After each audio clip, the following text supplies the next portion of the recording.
A'udzubillahiminasyaitonirrajim. Bismillahirrahmanirrahim. Assalamualaikum warahmatullahi wabarakatuh. Alhamdulillahirabbil alamin.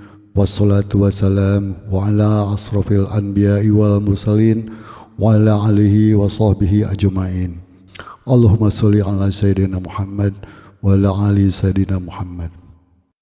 Sahabat, marilah kita selalu bersyukur kepada Allah Subhanahu wa Ta'ala, yang mana pada kesempatan yang baik ini kita bisa sama-sama mempelajari tentang bagaimana caranya untuk menjadi khatib yang baik. Pengetahuan mengenai syarat dan rukun khutbah ini sebaiknya dapat dipahami oleh setiap orang, karena siapa tahu ketika kita berada di tempat yang jauh dan di sana tidak ada seseorang pun yang bisa khutbah, maka kita bisa maju ke depan mimbar. Namun sebelum khatib naik mimbar, sebaiknya terlebih dahulu benar-benar memahami tentang syarat dan rukun khutbah Jumat. Maka berikut penjelasannya. Syarat-syarat untuk khutbah itu ada 10. Yang pertama, suci dari 2 hadas, yaitu hadas besar dan hadas kecil. Hadas besar dapat dihilangkan dengan cara mandi, sedangkan hadas kecil bisa dihilangkan dengan cara berwudu. Syarat yang kedua, suci pakaian, badan, dan tempat. Kemudian syarat yang ketiga, wajib menutup aurat. Gunakan pakaian yang disesuaikan dengan keadaan jemaah setempat. Syarat yang keempat yaitu dalam penyampaian khutbah harus dilakukan dengan cara berdiri, itu pun jika mampu.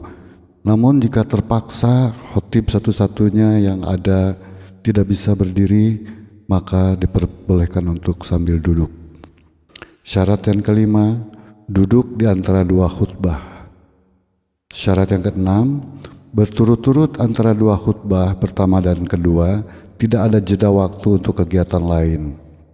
Syarat ketujuh, begitu pula berturut-turut antara khutbah Jumat dengan sholat Jumat, tidak ada jeda waktu untuk kegiatan lain.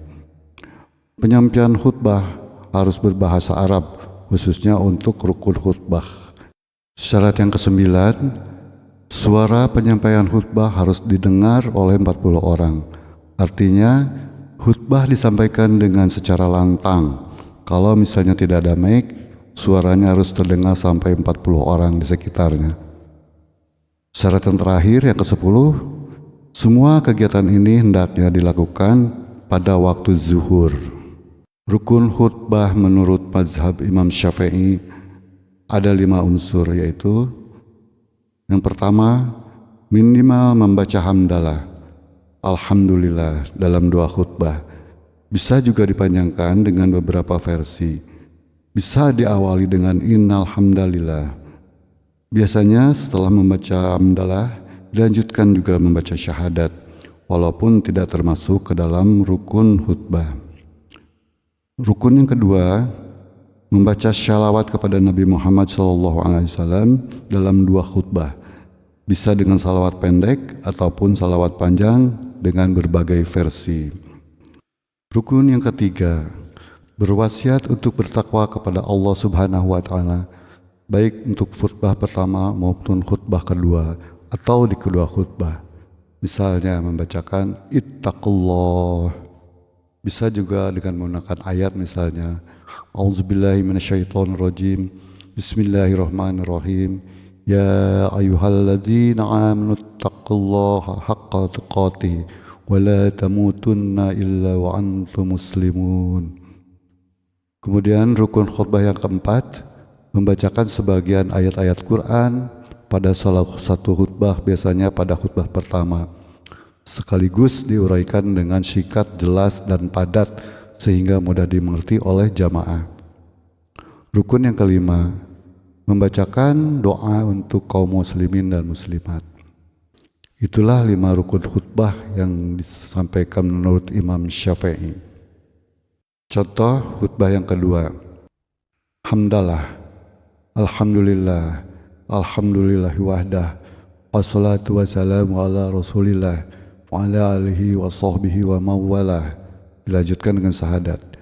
Asyhadu an la ilaha illallah wa asyhadu anna Muhammadar Rasulullah. Kemudian salawat, Allahumma sholli ala sayyidina Muhammad wa ala ali sayyidina Muhammad.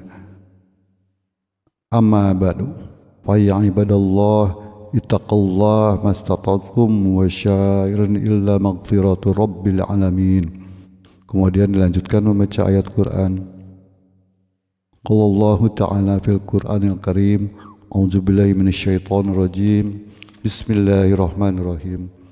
Ya ayyuhalladzina amanu taqullaha haqqa tuqatih wa la tamutunna illa wa antum muslimun. Kemudian ditambah satu ayat, wa qala aidan innallaha wa malaikatahu yusholluna 'alan nabi ya ayyuhalladzina amanu shollu 'alaihi wa sallimu taslima. Kemudian dilanjutkan salawat, Allahumma sholli ala sayyidina Muhammad wa ala alihi sayyidina Muhammad, dan seterusnya. Kemudian terakhir membaca doa, Allahumma gfir lil mu'minina wal mu'minat wal muslimina wal muslimat al ahya'i minhum wal amwat innaka sami'un qaribun mujibal da'wat ya qadiyal hajat. Rabbana atina fid dunya hasanah wa fil akhirati hasanah wa qina adzabannar. Subhana rabbika rabbil izzati amma yasifun wa salamun alal mursalin walhamdulillahi rabbil alamin. Kemudian biasanya tutup dengan pesan bagi berikut. Ibadallah, innallaha ya'muru bil ardi wal ihsan wa ita'izil qurba wa yanha 'anil fahsya'i wal munkar wal baghi ya'udukum la'alakum tazakkarun wa la zikrullahu akbar astaghfirullah li wa lakum. Demikianlah syarat dan rukun khutbah untuk salat Jumat. Semoga bermanfaat. Assalamualaikum warahmatullahi wabarakatuh.